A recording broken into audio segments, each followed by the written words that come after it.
Desde o surgimento do primeiro motor a combustão, a indústria automobilística cresceu vertiginosamente. O petróleo, usado como combustível desde o século XIX, tornou-se um problema para os ecologistas.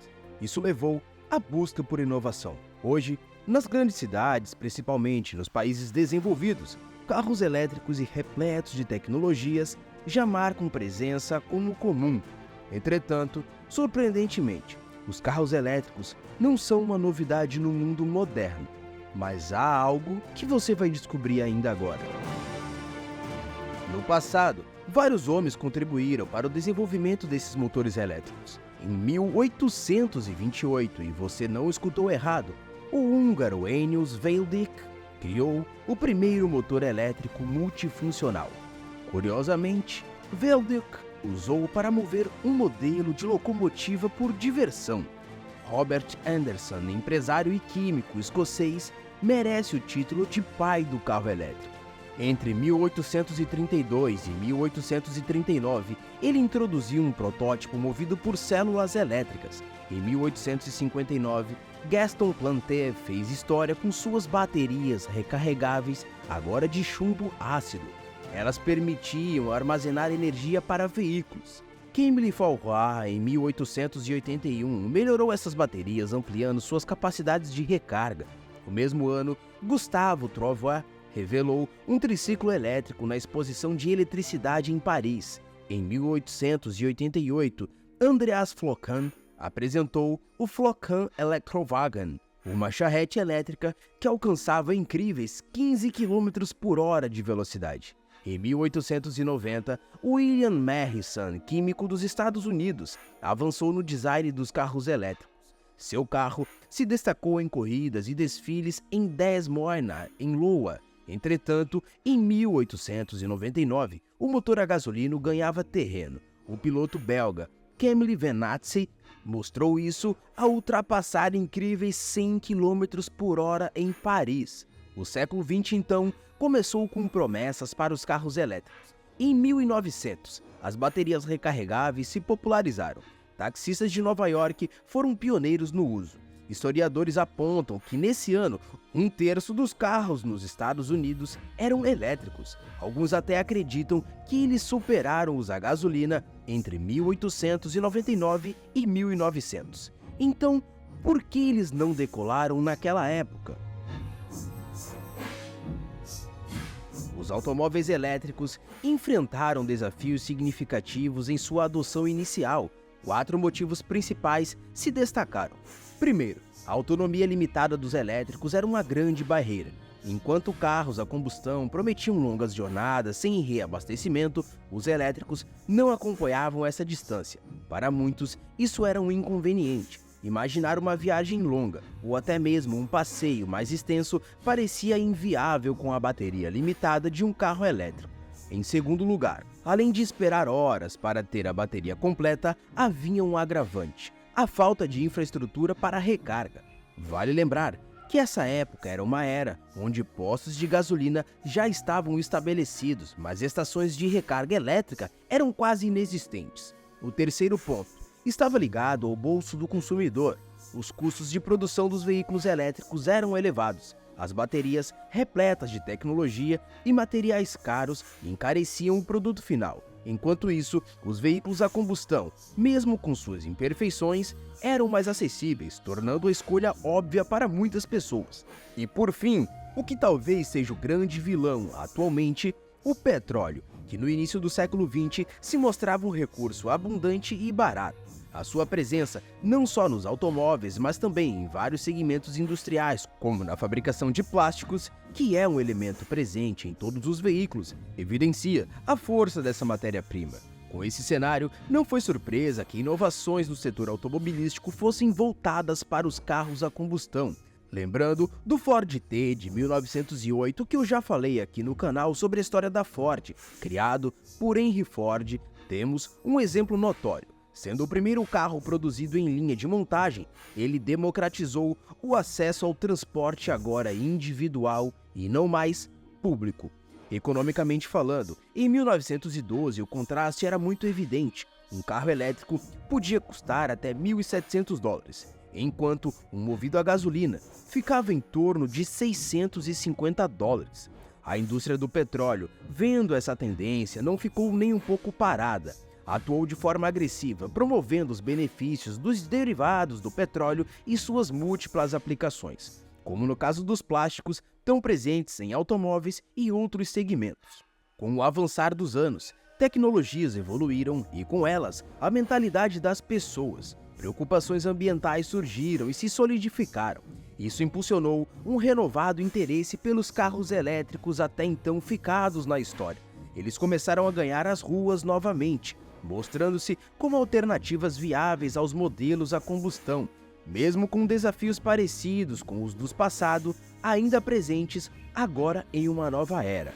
O investimento inicial em um elétrico, por exemplo, ainda pesa no bolso do consumidor. Enquanto a tecnologia da bateria melhorou, permitindo uma maior autonomia, isso tem um preço. Quanto mais autonomia se deseja, mais se paga. O tempo de recarga, mesmo que tenha avançado, ainda não se compara à rapidez de encher um tanque de gasolina. E a infraestrutura, embora esteja crescendo e muito rápido atualmente, eu preciso admitir, ainda não está no nível dos postos de gasolina, enquanto são facilmente encontrados em qualquer cidade ou qualquer esquina. Outros desafios dos elétricos é o ambiental. O que fazer com as baterias antigas? Como descartá-las sem prejudicar o meio ambiente? E temos também a questão da produção dessas baterias. A extração de materiais como lítio e cobalto necessários para sua fabricação geram impactos significativos e negativos no meio ambiente. Enquanto os veículos elétricos trazem muitas vantagens e são essenciais para um futuro sustentável, ainda enfrentam desafios que remontam ao seu início da história. Agora, cabe a nós, enquanto sociedade, ponderar, incentivar avanços e fazer escolhas conscientes para o futuro da mobilidade e também do nosso planeta. A indústria automobilística vive uma revolução. Enquanto algumas marcas correm atrás dos elétricos, a Toyota segue sua rota própria. Akio Toyoda, o líder dessa gigante, fez uma declaração que é muito surpreendente e que já foi falada no canal. Ele não vê os elétricos como a melhor opção futura para os carros. Isso vai fazer você pensar do tipo, por quê? A Toyota tem uma história com inovação. Não sei se você se lembra do carro Prius, um pouco e muito pouco presente no Brasil, mas ele foi um dos primeiros carros híbridos do mundo. Ele combinava eletricidade e combustível de forma inteligente. Após o Prius, veio o Corolla Cross XR-V. No entanto, ele não era totalmente elétrico. A Toyota então até se aventurou com um SUV elétrico, que nós já falamos no canal, o BZ4X, no ano de 2022. Mas curiosamente, ele não fez o estrondo e todo o sucesso esperado que talvez faria. Mas afinal, qual é o plano de Akio Toyoda? Ele observa o cenário e enxerga uma terceira via, um caminho talvez inovador. Estamos falando de motores movidos a hidrogênio. Esse tipo de motor não é como os convencionais. Em vez de queimar gasolina ou diesel ou também elétrico, ele queima hidrogênio. A ciência por trás disso é fascinante. O hidrogênio é um elemento químico extremamente leve, também é altamente inflamável e quando é queimado, uma reação química ocorre. Essa reação libera uma grande quantidade de energia e essa energia é utilizada para acionar e mover o veículo. O modelo Mirai da Toyota exemplifica essa tecnologia com magnitude. O Toyota Mirai é uma maravilha moderna. Usa células de combustíveis de hidrogênio para funcionar. Isso significa que ele utiliza hidrogênio para criar eletricidade. E essa eletricidade alimenta um motor elétrico. O intrigante é que ele não depende de baterias como os elétricos comuns. Em vez disso, ele tira sua energia diretamente da célula de combustível. A Toyota, porém, quer evoluir ainda mais essa tecnologia com o motor ICE. A Toyota não quer apenas inovar, ela quer mais uma vez liderar. Seus engenheiros estão trabalhando arduamente no protótipo do Corolla Cross H2 Concept, carro esse que já foi falado aqui no canal, e esse carro, ainda em fases de teste, utiliza o motor ICE que acabamos de mencionar. É uma espécie de motor de combustão interna, mas que utiliza hidrogênio. Devido às características únicas do hidrogênio, esse carro precisou de algumas adaptações. Por exemplo, ele conta agora com um tanque de combustível reforçado. Isso é para lidar com a natureza volátil do hidrogênio, sem tirar as dimensões também do perigo que ele traz. O motor também teve que ser adaptado. As válvulas são mais robustas, há bielas mais resistentes e os bicos injetores foram projetados especificamente para trabalhar agora com gás. E claro, várias outras modificações foram feitas. Afinal, a segurança não pode ser comprometida em hipótese alguma. Falando em hidrogênio, ele é um elemento fascinante. É o elemento mais abundante que conhecemos hoje em nossa vida, tem uma capacidade energética incrível e, quando queimado, o seu resíduo é simplesmente água. Sim, água pura. Agora, imagine só, carros que, em vez de fumaça poluente, começam a emitir vapor de água.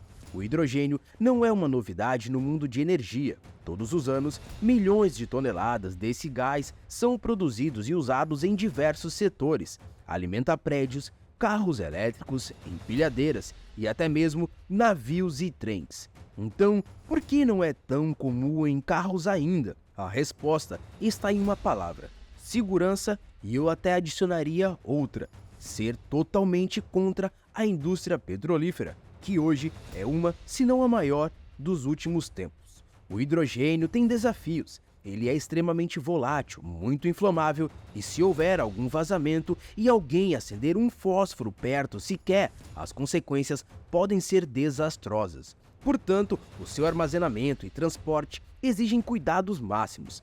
Tanques reforçados são necessários e não apenas nos carros. Os pontos de abastecimento também devem seguir rígidos padrões de segurança. Mas, se há alguém que pode superar esses desafios, talvez, e aí você pode me falar, esse alguém com certeza é a Toyota. Eles estão investindo pesado nessa tecnologia e, se conseguirem superar os obstáculos, o mercado automobilístico pode ser transformado, talvez de uma vez por todas. Carros movidos a hidrogênio podem não só ser ecológicos, mas também ajudar na umidade do ar.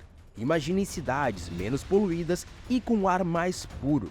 A questão que fica é: será o hidrogênio o futuro dos automóveis? Só o tempo dirá.